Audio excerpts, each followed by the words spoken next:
देखो यार, सीधी बात, नो बकवास, नो अल्ट्रेशन और नो बढ़ा चढ़ा के या घटा के बताना। एक चीज मैं क्लियर कट आपको बोल देना चाहता हूं कि स्त्री 2 का जो डे 1 यानी 15 अगस्त की अगर मैं बात करूं, जो अपने आप में एक नेशनल हॉलिडे था और आई थिंक साल का सबसे बड़ा दिन होता है, तो कलेक्शंस उस दिन हर स्पेशल दिन से आई थिंक 15% ज्यादा आती है। बट स्त्री ने अब जो अपडेटेड फिगर है 51.8 करोड़ का धंधा किया 15 अगस्त को, और एक दिन पहले किया 8 करोड़ रात के शोज को, जो अमेजिंगली रिस्पॉन्स था। बट आज जो है एक बहुत बड़ा यानी डे नंबर 2 यानी नॉर्मल फ्राइडे आ चुका है, और यहां पे ड्रॉप देखने को मिल रहा है या नहीं मिल रहा वो मैं आपको इस वीडियो में बताता हूं, क्योंकि कुछ इंटरेस्टिंग सा कुछ निकल के आया है। उस कलेक्शन को एक बारी के लिए साइड रखो, मैं एक चीज बहुत क्लियर कट कर देता हूं आपको कि क्या जो मैं फिगर्स बताने जा रहा हूं वो ड्रॉप में काउंट होगी या नहीं होगी। यार सीधी सी बात है, अगर कल मैं 15 अगस्त का ओवरऑल अगर मैं आपको ऑक्यूपेंसी बता दूं वो है 77%, यानी जितने शोज में नंबर ऑफ हॉल्स में या रादर नंबर ऑफ शोज में स्त्री रिलीज हुई थी उसमें 77% की ऑक्यूपेंसी के साथ स्त्री ने कल बंपर ओपनिंग ली। 77% एवरेज अगर 12,500 शोज खुले हैं, ये बहुत बड़ी फिगर थी, जो आई थिंक हमने बहुत रेयर पिक्चर्स में हम देखते हैं, साल में 1 या 2 पिक्चर आती, शायद उनमें ये ऑक्यूपेंसी लगती हो, जैसे एनिमल थी, जैसे जवान थी।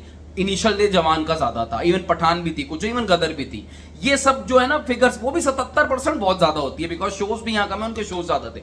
आज डे नंबर 2 की जो मेरी प्रेडिक्शन है, देखो इस वक्त जब तक मैं बात कर रहा हूं ना आपसे, तो ऑक्यूपेंसी की मैं कलेक्शन बता रहा हूं, ऑक्यूपेंसी ना आधे से कम हो चुकी है, विच इज एक्चुअली बढ़िया तब भी, क्योंकि कल ही इतनी अच्छी फिगर्स आई हैं आपकी 52 करोड़ पे। बट यार 50% से ड्रॉप नहीं करना चाहिए। ये मैं अभी आपको नून और इवनिंग का मिड वाला ऑक्यूपेंसी बता रहा हूं, 37%। ये ऑक्यूपेंसी क्योंकि कल शनिवार है, सैटरडे है और हॉलिडे है काइंड ऑफ जॉब्स वालों के लिए, तो मैं ये मानता हूं कि इस 37% को उठ के 45 तक कन्वर्ट होना पड़ेगा, तब जाके मैं बोलूंगा कि हम स्त्री 2 के बारे में जो 400 करोड़ की बातें कर रहे हैं ना, शायद पहुंचने की उम्मीद है। रियलिस्टिक समझो बात को, ऑक्यूपेंसी जो है वो 30% से कम होती फ्रॉम थर्सडे यानी 15 अगस्त टू 16 अगस्त, तो टेंशन की बात नहीं थी। टेंशन की बात अभी भी नहीं है, क्योंकि कलेक्शंस बहुत हाई हैं। मैं प्रोड्यूसर के प्रॉफिट की बात ही नहीं कर रहा, मैं यहां पे सिर्फ 400 करोड़ वाली बात कर रहा हूं।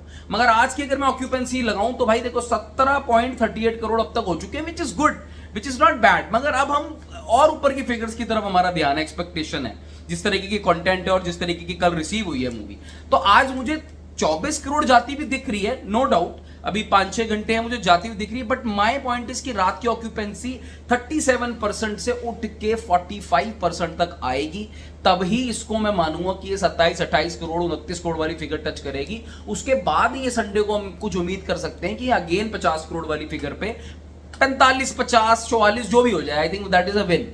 तो अगर 3 दिन के अंदर 100 करोड़ का धंधा करती है, आई मीन नॉट 3 दिन, ऑब्वियसली 100 करोड़ का धंधा ऑलमोस्ट 2 दिन में हो जाएगा, 125, 130 करोड़ का धंधा, तब जाके हम बात करेंगे कि स्त्री 2 400 करोड़ पे जा रही है। अभी आई थिंक ये जो ड्रॉप है ना, ये थोड़ा सा ज्यादा है, पर कंक्लूजन नहीं कर सकते, कंक्लूड कुछ नहीं कर सकते, कल तक का वेट करेंगे और थोड़ा सा डेटा निकल के आन दो, और आज रात तक का मतलब पिक्चर पूरी क्लियर होगी। रिस्पांस बढ़िया है, मूवी बढ़िया है, उसमें 1% डाउट नहीं है। तो आई थिंक 300 करोड़ मूवी जानी चाहिए, बट डे 2 का जो कलेक्शन है 24-25 करोड़ के आसपास आ रहा है फिलहाल। ऑक्यूपेंसी को देखते हुए रात तो कुछ अचंबा हो जाए और 28 करोड़ पहुंच जाए तो बढ़िया। Take care, bye bye.